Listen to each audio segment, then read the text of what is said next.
The Confederation of Zilthian Worlds had never seen such a gathering of military might. Across 17 star systems, massive fleets converged like storm clouds, building before a hurricane. Admiral Kethvar stood on the bridge of the flagship Dominion's Edge, watching through the viewport as ships materialized from hyperspace jumps. Each vessel represented the finest military technology the galaxy had to offer. The Zilthian heavy cruisers stretched for kilometers, their hulls bristling with plasma cannons that could crack planets. The insectoid Thrix brought their swarm fighters, millions of small craft that moved like angry bees, each pilot linked to a hive mind that made them fight as one deadly organism. The crystalline Veltar contributed their reality-bending ships that could phase in and out of normal space, making them nearly impossible to target. But the crown jewel of this alliance was the Korak Imperium's contribution. 3 massive dreadnoughts, each one the size of a small moon, floated in formation. Their dark hulls seemed to absorb light itself, and the weapons they carried could sterilize entire worlds in minutes.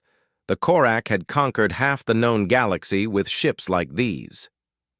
"Status report," Admiral Kethvar commanded, his 4 arms working at different control panels simultaneously. "All fleets are now in position," his tactical officer replied.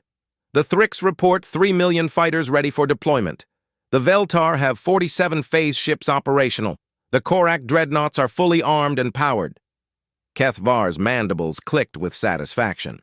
"And our own forces?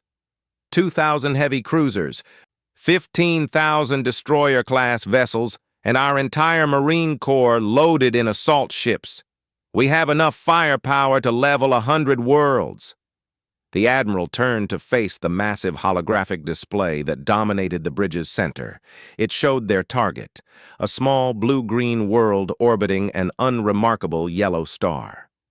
The planet looked peaceful from this distance, its white clouds swirling lazily over green and brown continents. It was hard to believe such a quiet-looking place had caused so much trouble. "Earth," Kethvar said, his voice carrying disdain. "Such a small word for such a large problem." The planet had appeared on galactic maps only recently. Its inhabitants, who called themselves humans, had discovered faster-than-light travel just 50 years ago. By galactic standards, they were infants.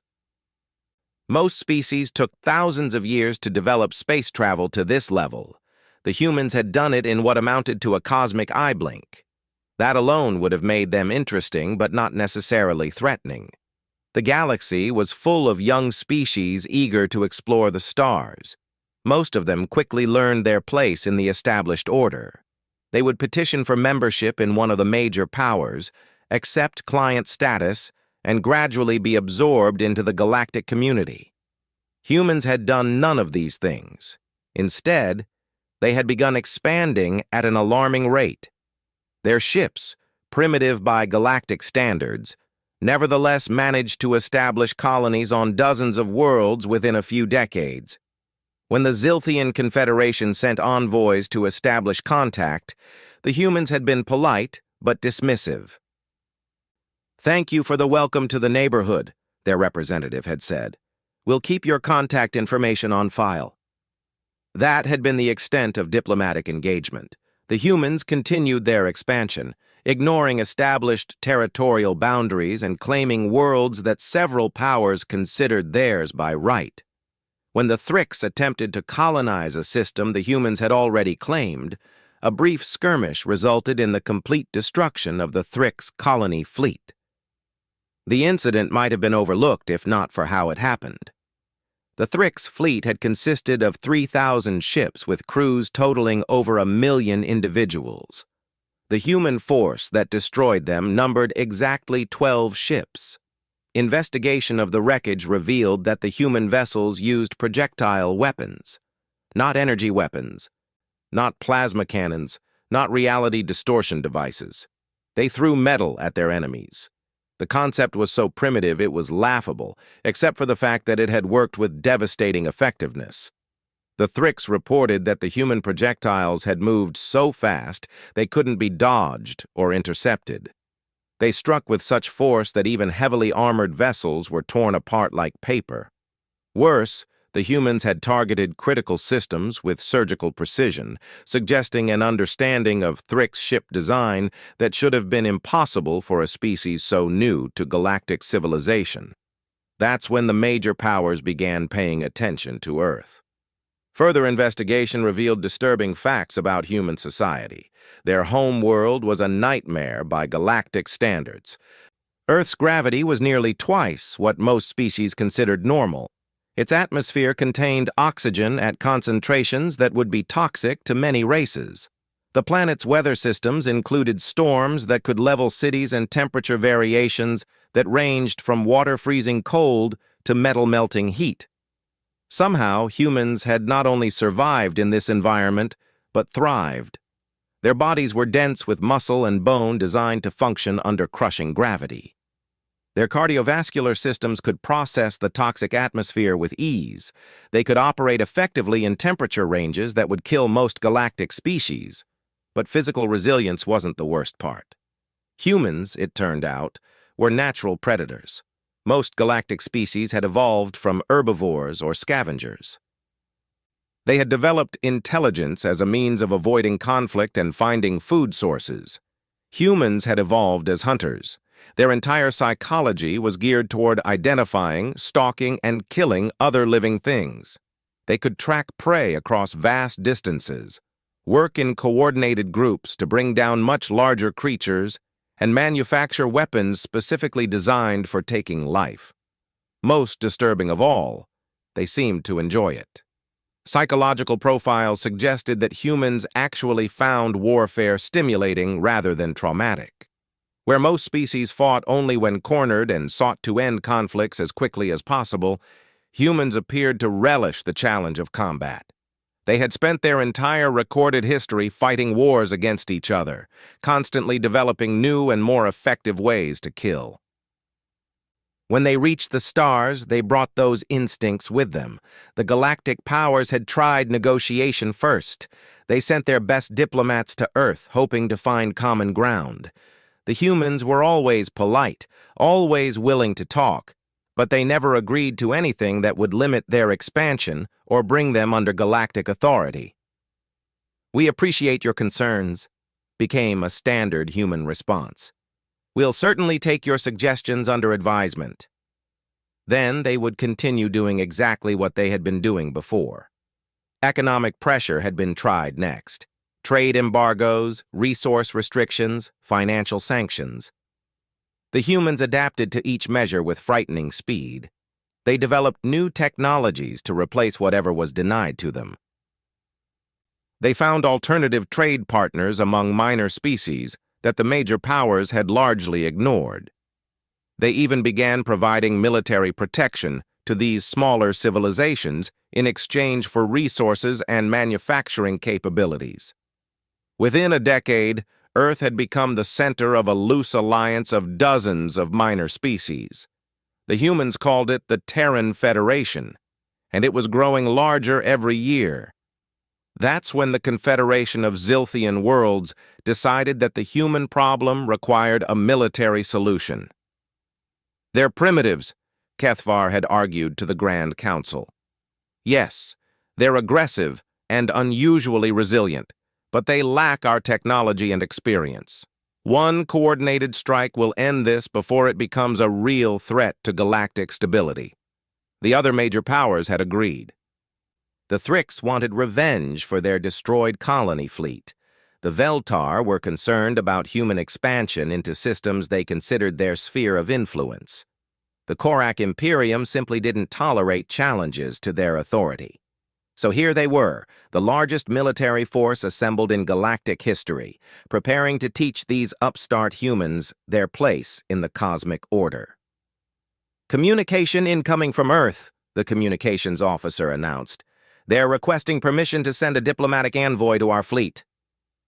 Kethvar's mandibles clicked with amusement. "Even now, they think they can talk their way out of this. Very well, grant them permission. Let them see the magnitude of the force arrayed against them. Perhaps it will save us some effort if they surrender without a fight. An hour later, a small human vessel approached the fleet. It was tiny compared to the massive warships surrounding it, looking like a minnow swimming among sharks. The ship requested docking permission, which was granted. Admiral Kethavar would receive the human envoy in the flagship's main conference chamber. The human who entered the room was not what Kethavar had expected. Diplomatic missions usually involved the most impressive specimens a species could provide.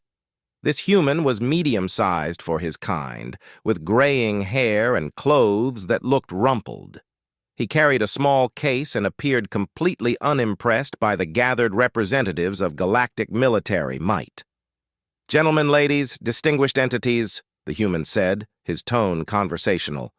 "I'm Ambassador Richard Chen from Earth's State Department. Thanks for agreeing to see me." Kethavar gestured to the massive holographic display that showed the combined fleet in all its terrifying glory. "Ambassador Chen, you are looking at the largest military force in galactic history. We represent the combined might of the four most powerful civilizations in known space. Your species has exactly one opportunity to avoid complete annihilation.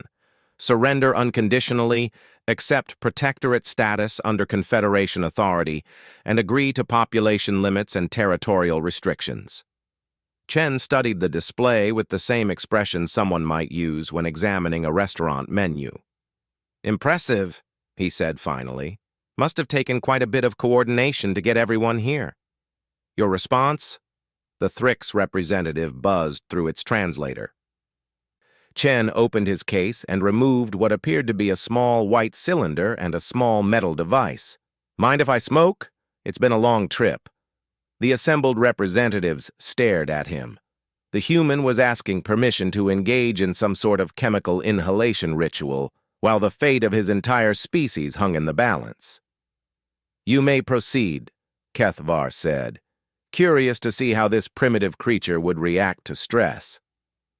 Chen placed the white cylinder between his lips and used the metal device to create a small flame. He inhaled deeply, and smoke emerged from his nostrils. "Much better," he said, looking remarkably relaxed. "Now, about your offer." He took another draw on the smoking cylinder. "I've been authorized to present Earth's counter-proposal. You can turn your fleets around and go home. We'll pretend this never happened. Everyone saves face, nobody gets hurt."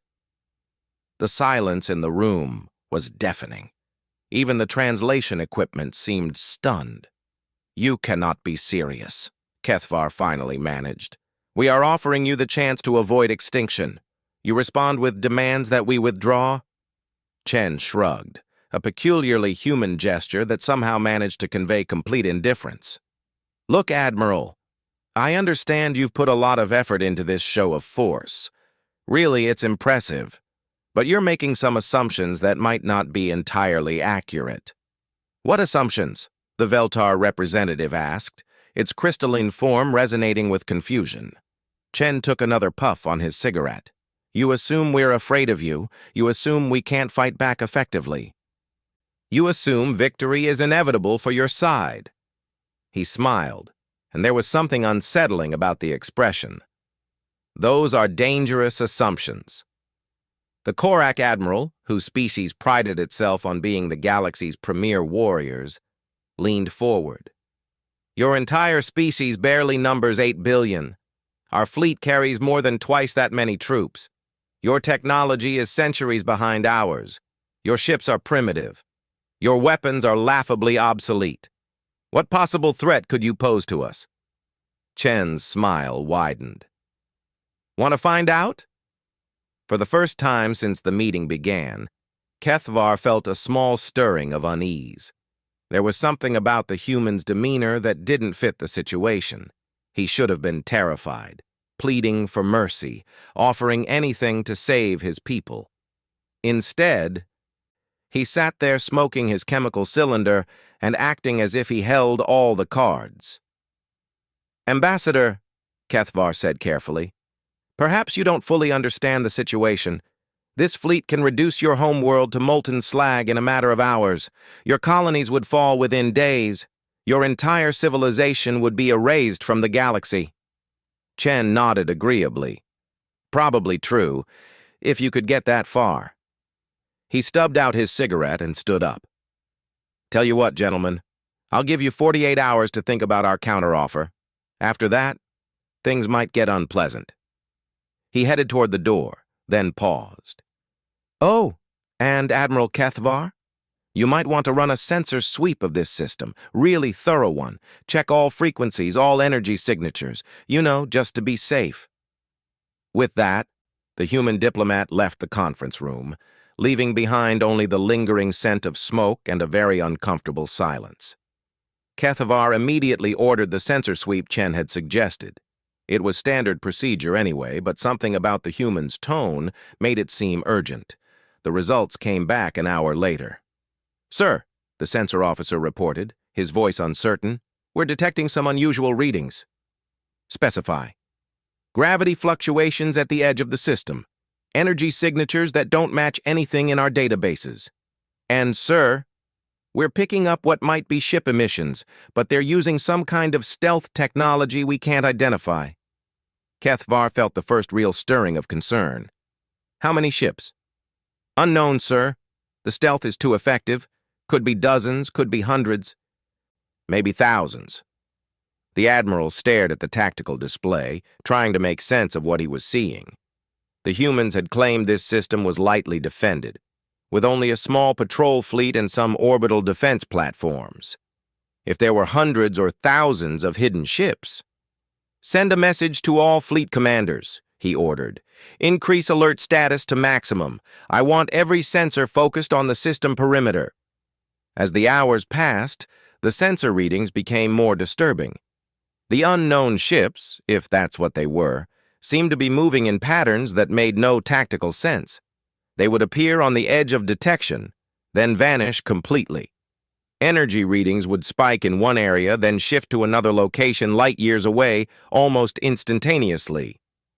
More troubling was the behavior of the human colonies in nearby systems.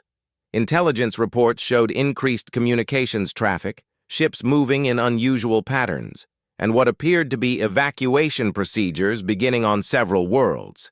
It was as if the humans were preparing for something. "Admiral," the communications officer called out, "we're receiving a transmission from Earth." "Audio only," Kethvar ordered. Ambassador Chen's voice came through clearly, with what sounded like the same casual tone he'd used in person. "Admiral Kethvar, this is Richard Chen. I wanted to check in, see if you'd given any more thought to our counter-proposal. Ambassador, you have 36 hours remaining in your deadline. I suggest you use them to convince your government to accept our terms." There was a sound that might have been Chen lighting another cigarette. "Oh, I don't think that's going to happen, but I did want to give you a heads up. Our fleet commanders are getting a little antsy. Turns out sitting still isn't really our strong suit. They're asking permission to begin preliminary maneuvers." "What kind of maneuvers?" Kethvar demanded. "Nothing too dramatic, just some practice runs, target acquisition drills, that sort of thing. Thought you should know in case your sensors pick up any unusual activity." The transmission ended, leaving Kethvar staring at the communications panel. Practice runs? Target acquisition? What exactly were the humans preparing for? He was about to find out. The first attack came 18 hours later, and it made no sense. Admiral Kethvar was reviewing tactical reports when his sensor officer suddenly straightened at his station. "Sir, we have incoming projectiles. Multiple vectors, extremely high velocity." "Shields up! All hands to battle stations!" Kethvar commanded, his four arms moving across control surfaces. "How did their ships get close enough to launch without detection?" "Sir, that's just it," the officer replied, confusion clear in his voice. "There are no ships on sensors. The projectiles appear to be coming from empty space. On the main display, targeting computers tracked dozens of incoming objects. They were small, no larger than fighter craft, but moving at velocities that should have been impossible. Most concerning was their trajectory. They weren't coming from any direction that suggested a logical launching point. Impact in 30 seconds, Tactical reported. Evasive maneuvers, return fire at the launch points, Kethvar ordered. Sir, the launch points appear to be empty space. There's nothing to target.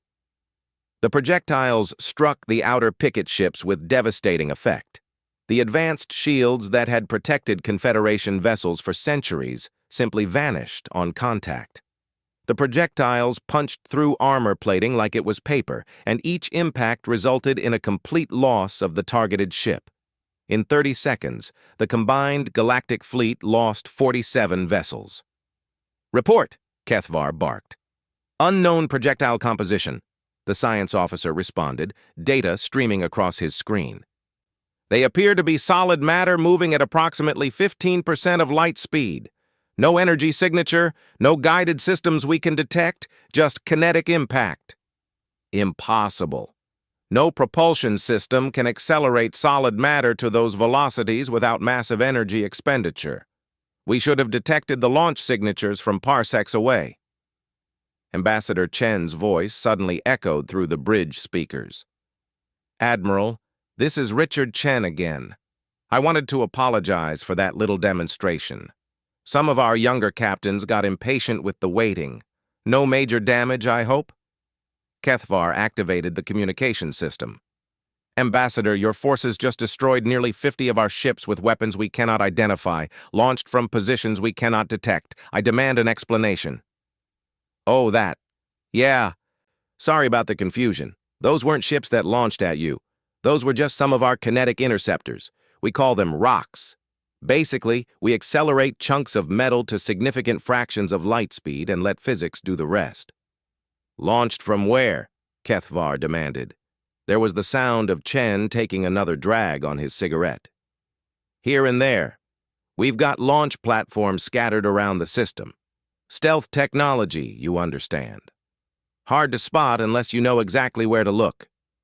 The Admiral studied the tactical display, his mind racing. If the humans had stealth platforms throughout the system, the entire galactic fleet could be sitting in the middle of a trap.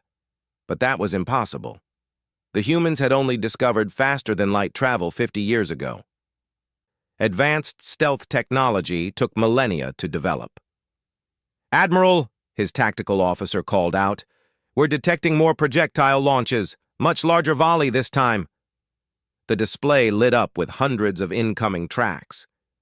Each projectile was following a different trajectory, coming from a different direction, and all were moving at velocities that pushed the boundaries of what the tracking computers could handle. All ships, scatter formation, Kethvar commanded. Implement random evasive patterns. But the projectiles seemed to anticipate every evasive move. Ships that broke formation were tracked and targeted with mechanical precision. Vessels that attempted to retreat were struck down before they could reach jump distance. The kinetic weapons carved through the galactic fleet like a harvesting machine.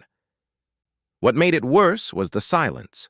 Most weapons produced energy signatures, bright flashes of light, explosive detonations. The human weapons were eerily quiet. Ships simply vanished as chunks of accelerated metal tore through them, leaving behind expanding clouds of debris. Sir, the Korak Dreadnought Inevitable is requesting permission to return fire, communications reported. Granted, tell them to target anything that looks like a launch platform. The massive Korak vessel opened up with its planet-killing weapons array. Beams of energy that could boil oceans reached out into seemingly empty space, following back trajectories from the kinetic strikes. For a few moments, space lit up with the fury of weapons designed to end civilizations. When the light faded, the kinetic projectiles continued to arrive with undiminished frequency. No effect, Tactical reported. Either we're not hitting the launch platforms, or they're more heavily shielded than anything in our databases. Ambassador Chen's voice returned to the communications channel. Admiral, you really should tell your big friend to stop shooting up empty space. He's wasting ammunition. How are your platforms surviving direct hits from planet-killer weapons? Kethvar demanded. Platforms? Oh, Admiral, I think you're still not getting the picture. There are no platforms. Kethvar felt something cold settle in his stomach. Explain. Those kinetic rounds aren't being launched from stationary platforms. They're being launched from our ships, and our ships aren't exactly where you think they are. Before the Admiral could respond, something impossible happened. One of the human projectiles struck a Confederation cruiser, and instead of punching through the hull, seemed to bounce off. But the angle was all wrong. It appeared to ricochet directly toward another ship in the formation. Sir, that projectile just changed course.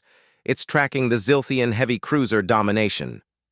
Kethvar watched in horror as the kinetic round, which should have been nothing more than an inert chunk of metal, adjusted its trajectory mid-flight and struck a second target with the same devastating effect as the first hit. That's impossible, the science officer said. Kinetic rounds don't have guidance systems. They can't change course. Chen's chuckle came through the speakers. Who said anything about guidance systems? That's thinking too small, Admiral. Sometimes the simplest solutions are the most elegant. More kinetic rounds began exhibiting the same behavior. Projectiles that missed their initial targets would bounce off asteroidal debris, use gravitational slings around small moons, or somehow redirect themselves for secondary strikes. It was as if the humans had turned the entire star system into a massive billiard table, with their kinetic rounds as the balls. How? Kethvar whispered. Physics, Admiral. Good old-fashioned Newtonian mechanics. When you really understand how objects move in three-dimensional space, you can make them do remarkable things. Our targeting computers just calculate all the angles. The targeting computers. Kethvar felt a chill as the implications hit him. The humans weren't just launching kinetic rounds and hoping they'd hit something.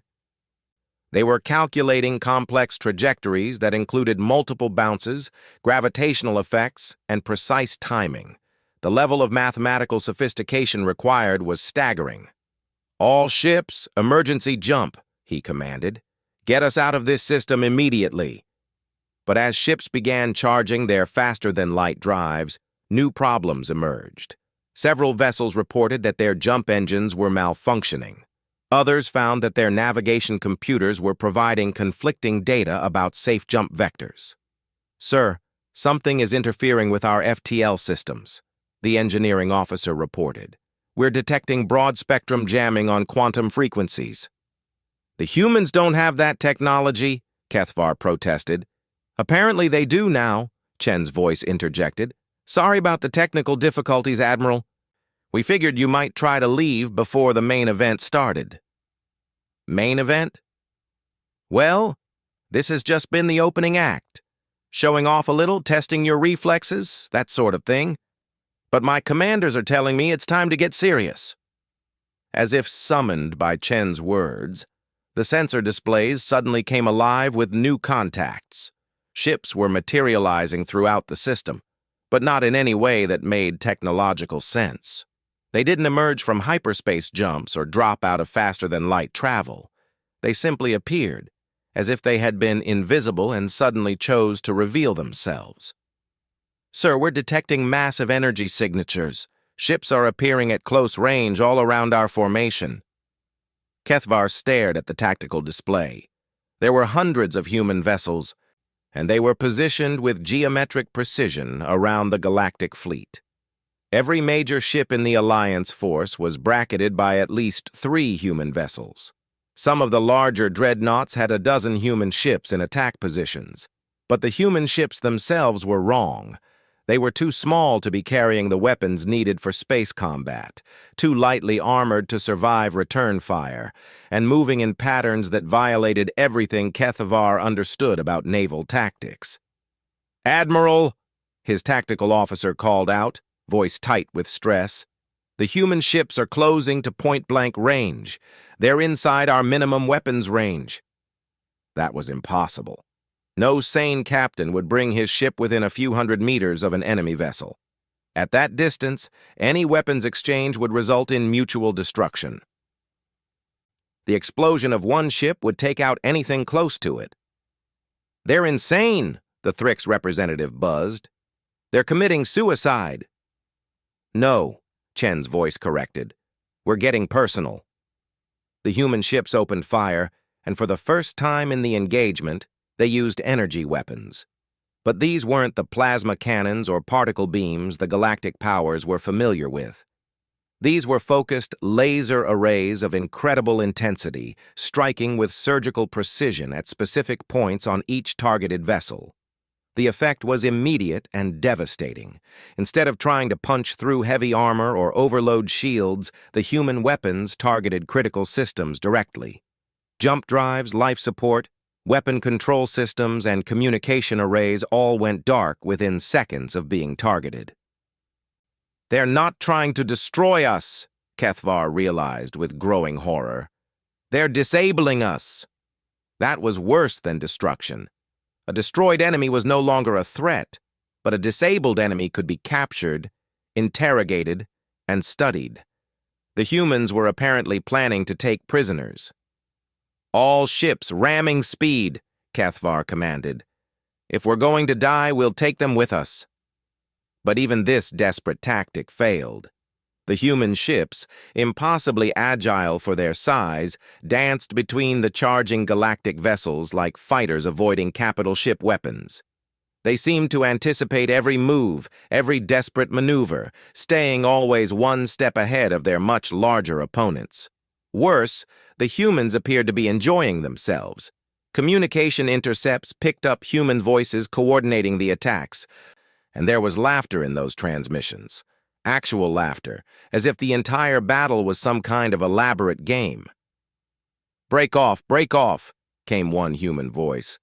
"Don't get too close to that Korak dreadnought. Those things have fusion cores that make pretty big explosions when they go up." "Roger that, Mongoose." "Hey, Sidewinder, you see what Admiral Park is doing with that cruiser formation? That's poetry in motion right there." "Copy, Ghost Rider. Makes me wish I'd brought a camera." They were treating the annihilation of the galaxy's most powerful fleet as entertainment. Within 2 hours, it was over. Every major vessel in the Galactic Alliance fleet was either disabled, destroyed, or surrendering. The humans had lost exactly 0 ships, despite engaging in tactics that should have resulted in massive casualties on both sides. Kethvar found himself sitting in a disabled command chair, staring at displays that showed nothing but system failures. His magnificent flagship, pride of the Confederation fleet, was now a drifting hulk kept alive only by emergency life support. Ambassador Chen's face appeared on the main screen. He was aboard what appeared to be a human command vessel, still smoking his cigarettes and looking as relaxed as he had during their first meeting. "Sorry about the mess, Admiral," Chen said conversationally. "War's never as clean as the simulations make it look." "How?" Kethvar asked. "Your technology, your tactics, your weapons, none of it makes sense. How did a species that discovered space travel 50 years ago develop capabilities that surpass civilizations with millennia of experience?" Chen took a thoughtful drag on his cigarette. "Well, Admiral, that's kind of a complicated question. See, you've been making some assumptions about us that aren't entirely accurate." "What assumptions?" "For starters, you assumed that because we only recently developed faster-than-light travel, we were technologically primitive in other areas. That's not quite right. We've been working on weapons technology for most of our recorded history. We've been fighting wars against each other for thousands of years. We got really, really good at killing things long before we figured out how to leave our home system." Chen gestured to something off-screen. "When we finally did reach the stars, we brought all that experience with us. All those weapons, all those tactics, all those hard-learned lessons about how to win fights against superior opposition. But your ships, your stealth technology? Oh, that. Yeah, we've been working on that for a while, too. Turns out that when your entire planet is covered with hostile neighbors trying to kill each other, you get really motivated to develop ways to hide your military assets. Camouflage, deception, misdirection. We wrote the book on those subjects." Kethavar was beginning to understand. The galactic powers had evolved from species that were naturally peaceful, developing space travel as a means of expansion and exploration. They fought wars when necessary, but it wasn't their primary focus. Humans had evolved from predators on a world where everything was trying to kill everything else. They had developed space travel not for exploration, but as a more efficient way to project military force. "There's something else you should probably know," Chen continued. "This fleet you assembled? It's impressive, but it's not actually the largest military force in galactic history." "What do you mean?" Chen's smile was unsettling. "Admiral, what you just fought wasn't our main fleet. It was our local patrol squadron." The implications of that statement hit Kethavar like a physical blow. If this had been just a local patrol. "How many ships do you have?" he whispered. Chen shrugged. "Hard to say exactly. We've got fleets scattered across several dozen systems, plus our mobile strike forces, plus the assets we've been building for the past few decades. I'd estimate we're fielding maybe 10,000 combat vessels at this point, with production facilities that can build more pretty much as fast as we need them. 10,000 ships. The entire Confederation fleet numbered fewer than 3,000 vessels, and that represented the accumulated military might of 17 star systems built up over centuries. "But here's the thing, Admiral," Chen said, his tone becoming more serious. "We didn't want this fight. We tried diplomatic solutions. We offered trade agreements, mutual defense pacts, cultural exchanges. Your governments weren't interested in any of that." "You were expanding into our territories," Kethavar protested weakly. "We were settling unoccupied worlds. There's a difference." "But I understand why that made you nervous. New neighbors can be unsettling, especially when they do things differently."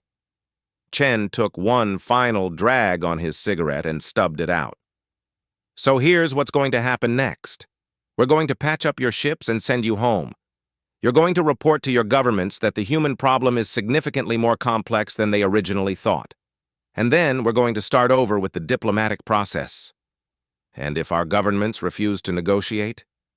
Chen lit another cigarette. "Then we'll have another conversation. But next time I won't be nearly as patient, and the people I work for won't be nearly as interested in taking prisoners." Kethavar stared at the human ambassador, finally beginning to understand the magnitude of the mistake the galactic powers had made.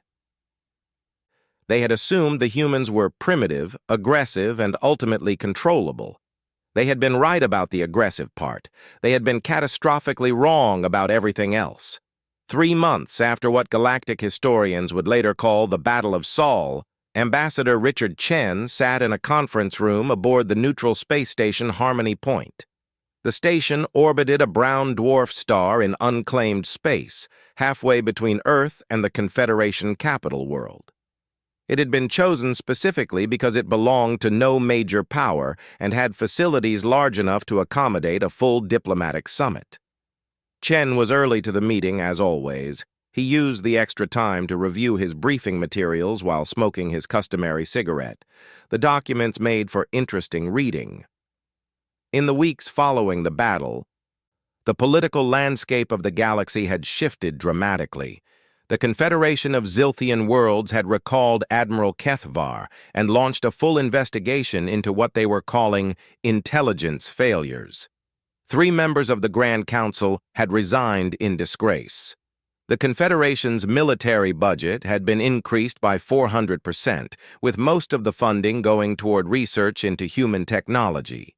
The Thrix hive mind had entered what could only be described as a collective nervous breakdown. Their entire tactical doctrine was based on overwhelming numerical superiority, and the humans had demonstrated that numbers alone were not sufficient for victory. Thrix colony expansion had stopped completely while they revised their military strategies. The Veltar had retreated to their core systems and begun implementing massive defensive upgrades. Their phase shift technology, which had made them nearly invincible for centuries, suddenly seemed inadequate against opponents who could calculate trajectory paths through multiple dimensional states. Most interesting was the response of the Korak Imperium. The galaxy's premier military power had quietly begun sending diplomatic overtures to Earth, apparently hoping to establish some kind of alliance before the humans decided to test their capabilities against Korak forces. Chen stubbed out his cigarette as the conference room doors opened. The same representatives who had demanded human surrender 3 months ago filed in, looking considerably less confident than they had during their first meeting. Admiral Kethvar had been replaced by Grand Admiral Thexalon, a veteran of dozens of galactic conflicts. The Thrix sent Hive speaker Zakth, one of their most experienced diplomatic minds. The Veltar representative was Resonance of Crystal Song, whose translated name suggested someone skilled in complex negotiations. The Korak had sent war leader Gorth, whose presence indicated they were treating this as a military as well as diplomatic matter. "Gentlemen, distinguished entities," Chen said as they took their seats, "thank you for coming. I trust the journey was comfortable." "Ambassador Chen," Grand Admiral Thexalon began formally, "the Confederation of Zilthian Worlds is prepared to engage in substantive negotiations regarding the establishment of formal diplomatic relations with the Terran Federation." Chen nodded agreeably. "That's progress. I take it your governments have had time to review the situation reports from the recent unpleasantness?" "We have," Hive speaker Zakth buzzed through its translator. "The Thrix Collective acknowledges that our previous assessment of human military capabilities was incomplete." That was diplomatic language for, "we were completely wrong about everything," but Chen appreciated the effort at face-saving. Successful negotiations required that all parties maintain some degree of dignity. "Our technical analysis teams have some questions," Resonance of Crystal Song chimed, its crystalline form shifting colors as it spoke. "Your stealth technology appears to violate several established principles of physics. Our scientists are unable to replicate or even fully understand the mechanisms involved." Chen lit another cigarette. This was going to be a long conversation. "What specifically would you like to know?" "Your ships achieved complete invisibility to our sensor arrays while maintaining full maneuverability and weapons capability. Our understanding of thermodynamics suggests this should be impossible. Any stealth system effective enough to defeat our sensors should also prevent the stealthed vessel from detecting targets or navigating accurately." "Ah," Chen said, taking a thoughtful drag. "You're thinking about it wrong. You're assuming our stealth works by making our ships invisible to sensors. Does it not?" "Not exactly. See, we don't make our ships invisible. We make your sensors see what we want them to see." The assembled representatives exchanged glances. War leader Gorth leaned forward. "Clarify." Chen gestured toward the station's viewports, where stars were visible through the transparent aluminum. "When you look out there, you see empty space with a few distant stars, right? But space isn't actually empty. It's full of dust, gas, cosmic radiation, gravitational fields, electromagnetic disturbances. Your sensors filter most of that out because it's noise. It interferes with detecting actual ships." He took another puff. "We don't hide our ships. We disguise them as noise. Our vessels are designed to mimic the sensor signatures of cosmic background radiation, interstellar dust clouds, or gravitational anomalies. Your sensors detect us just fine. They just classify us as natural phenomena and filter us out." The silence in the room was profound. The concept was elegant in its simplicity, but the technical requirements for implementation were staggering. Every human ship would need to be equipped with systems that could perfectly mimic dozens of different natural phenomena while maintaining full combat capability. The computational requirements alone, Resonance of Crystal Song began, "are significant, yes," Chen agreed, "but manageable once you understand the principles involved. It helps that we've been working on camouflage technology for most of our history. Military camouflage, industrial camouflage, Political camouflage. Hiding things from enemies is something we got good at early on. Grand Admiral Thexelon activated a holographic display. Your kinetic weapons present similar questions. Our analysis indicates that some of your projectiles achieved velocities exceeding 20% of light speed. The energy requirements for such acceleration should necessitate massive launching systems that we should have been able to detect. Chen smiled. Again, you're making assumptions about how our technology works. You're thinking in terms of conventional propulsion, rockets, mass drivers, magnetic accelerators. Those would indeed require enormous amounts of energy and massive launching platforms. What method do you use? War Leader Gorth demanded. Gravity, Chen said simply. We don't accelerate our projectiles. We drop them. The representative stared at him. Explain, Thexelon said. Chen activated his own holographic display showing a simplified diagram of the Sol system. Every star system is essentially a massive gravity well. Planets, moons, asteroids, even space dust. Everything is constantly falling toward the center of that well. The reason things don't crash into the star is that they're also moving sideways fast enough to miss. He highlighted several points in the display. But if you understand orbital mechanics well enough, you can calculate trajectories that use gravitational acceleration to achieve incredible velocities. Launch a projectile in the right direction at the right time, let it fall toward a massive object while also falling toward a different massive object, and you can build up tremendous speed without using any energy beyond the initial launch. The diagram showed a kinetic projectile following a complex path that slingshot around multiple gravitational sources, gaining speed with each pass. Our kinetic rounds don't carry propulsion systems because they don't need them. We just aim very, very carefully.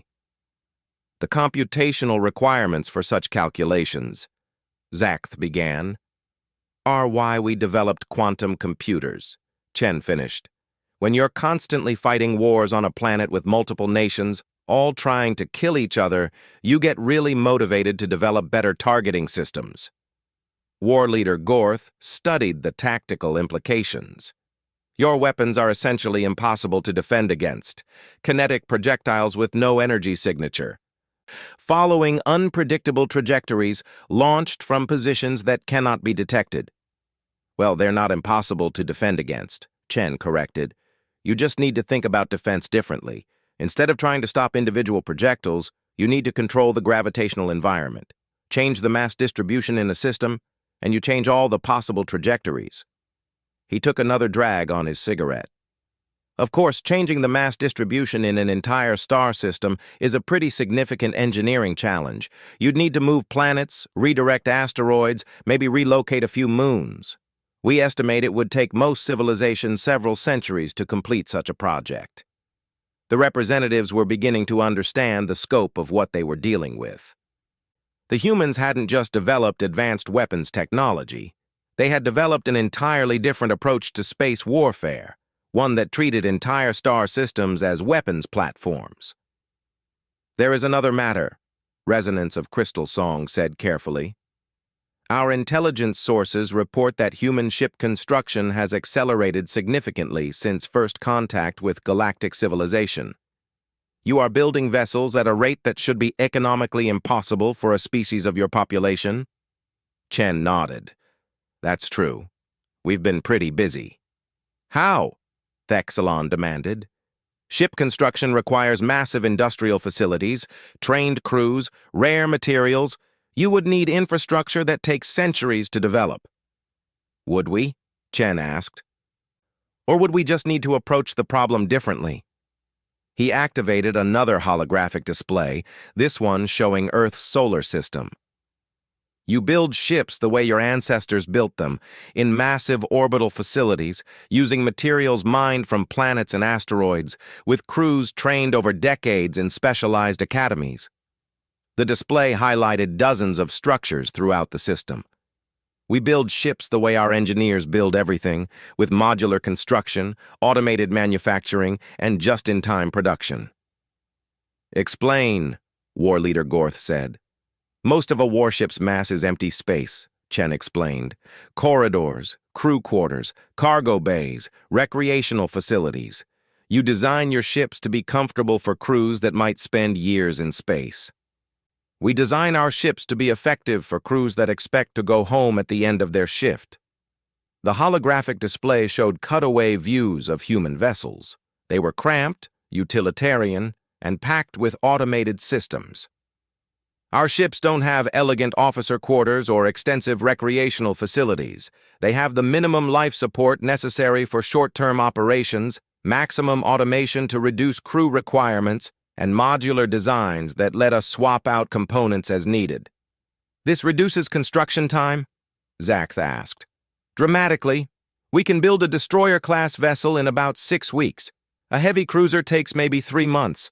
And since most of our ships are designed around standardized components, we can manufacture multiple classes simultaneously using the same production facilities. The numbers were staggering.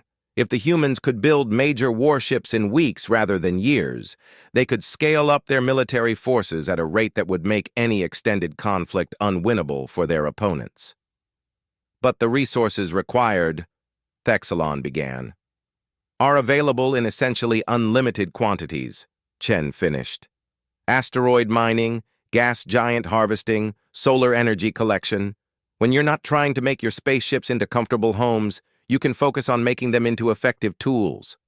He stubbed out his cigarette. Which brings us to the real purpose of this meeting.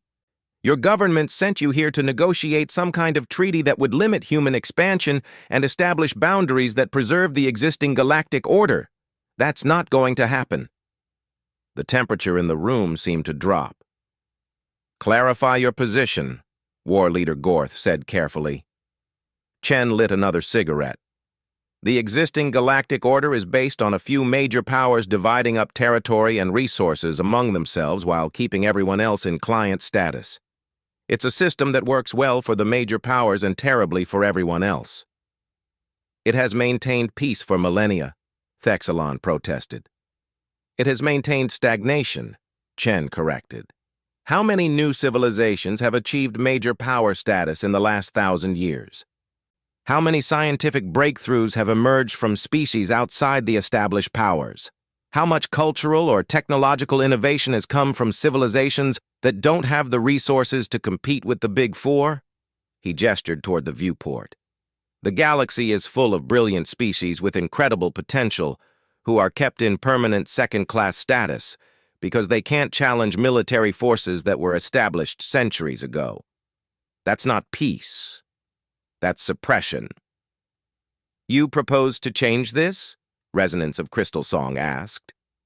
We propose to make it irrelevant, Chen said.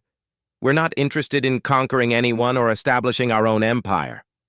We're interested in making sure everyone has the opportunity to reach their potential without having to ask permission from self-appointed galactic authorities.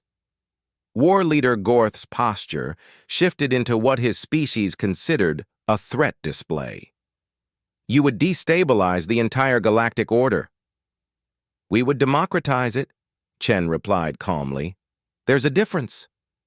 He activated his holographic display once more, this time showing a map of local space. Over the past few months, we've been in contact with 47 different species.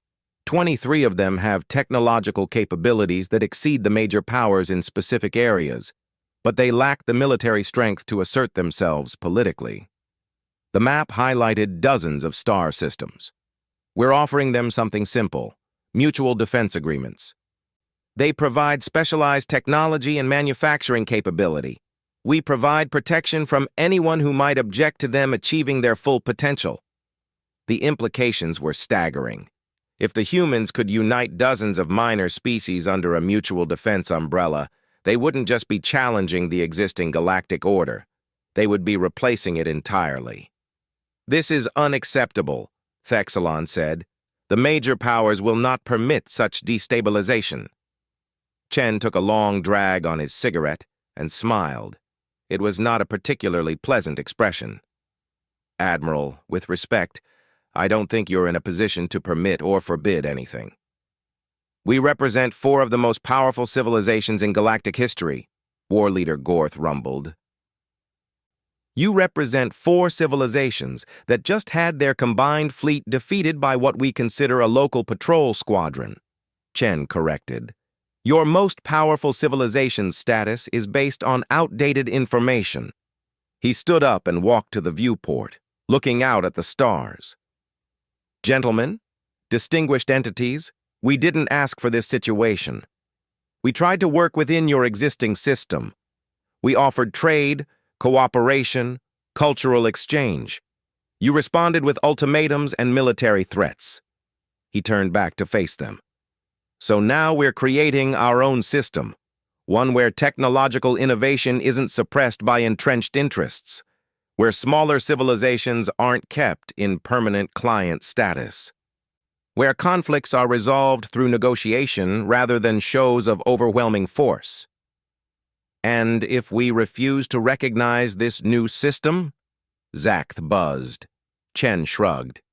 Then you'll become irrelevant to galactic politics. Your choice. The silence stretched for several minutes. Finally, Grand Admiral Thexalon spoke. What exactly are you proposing? Simple, Chen said, returning to his seat. Formal recognition of the Terran Federation as a legitimate galactic power, acknowledgement of our sphere of influence in local space, establishment of normal diplomatic and trade relations, and agreement to resolve future disputes through negotiation rather than military action. In exchange for? We won't actively work to dismantle your existing territories or client relationships. We'll limit our expansion to unclaimed systems and species that specifically request our protection, and we'll continue to prefer diplomatic solutions to military ones. War Leader Gorth leaned forward. And if we agree to these terms, you will share your technological innovations? Chen smiled and took another drag on his cigarette. Some of them. The ones that are relevant to civilian applications. The military technology. Well, let's just say we'd prefer to keep a few advantages in reserve for diplomatic purposes. Resonance of crystal songs form shifted through several color patterns. You are essentially demanding that we accept a complete reorganization of galactic politics. I'm offering you the chance to adapt to changing circumstances, Chen corrected. The galaxy is getting bigger, more complex, more connected. The old system of four major powers dividing everything up among themselves was never going to last forever. We're just speeding up a process that was already inevitable. He stubbed out his cigarette and smiled at the assembled representatives. Besides, think of it as an opportunity. How long has it been since any of your civilizations faced a real challenge? When was the last time you had to innovate, to grow, to truly push yourselves? Comfortable dominance makes civilization soft. You see our defeat as beneficial? Thexalon asked. I see it as educational, Chen replied. You learned that the universe is bigger and more dangerous than you thought. That's valuable knowledge. What you do with it is up to you. War Leader Gorth studied the human ambassador for a long moment. You are confident that your species can maintain this position? I'm confident that change is inevitable, Chen said. We can either manage that change cooperatively, or we can let it happen chaotically. One way or the other, the old galactic order is ending. The question is, what replaces it? The representatives huddled in separate groups, conferring with their home governments through quantum communication links. The discussions went on for hours, with Chen patiently smoking cigarettes and reading his briefing materials, while galactic history was reshaped around him. Finally, Grand Admiral Thexalon returned to the table. The Confederation is prepared to accept these terms, with certain conditions. I'm listening, Chen said. First, human expansion must remain within agreed-upon boundaries. Second, any civilization wishing to leave our client status to join your federation must complete a formal transition period. Third, regular diplomatic summits to review the changing situation. Chen nodded. Reasonable. The other powers? One by one, the other representatives agreed to similar terms. The Thrix wanted guarantees about trade route access. The Veltar insisted on protection for their territorial integrity. The Korak demanded mutual non-aggression pacts and technology-sharing agreements. By the end of the day, the framework for a new galactic order had been established. It wasn't perfect, and it probably wouldn't last forever, but it was a start. As the representatives prepared to leave, War Leader Gorth approached Chen privately. "Ambassador, may I ask you a personal question?" "Sure. During our first meeting, when you learned about the massive fleet arrayed against your world, you showed no fear. Even now, negotiating the future of galactic civilization, you appear completely calm. How do humans manage such emotional control?" Chen lit one final cigarette and smiled. "War Leader, humans aren't emotionally controlled. We're just realistic about our limitations. Fear doesn't help you think clearly, and panic doesn't improve your odds of survival." He took a thoughtful drag. "Besides, we've been dealing with existential threats for our entire history. Every human grows up knowing that the universe is dangerous and that survival requires constant adaptation. When you face extinction on a regular basis, you get used to the idea that today might be your last day." "That sounds terrifying," Gorth admitted. "It's liberating," Chen corrected. "When you accept that nothing lasts forever, you stop wasting time on things that don't matter and focus on the things that do." He stubbed out his cigarette and extended his hand for the traditional human gesture of farewell. "Like making sure your children inherit a universe that's better than the one you found." As the galactic representatives departed, Chen remained behind to file his final report. The new galactic order wouldn't be perfect, but it would be more dynamic, more innovative, and more inclusive than the old system. And if it eventually needed to be changed again, well, humans had proven they were quite good at managing change, even if it sometimes required a little persuasion.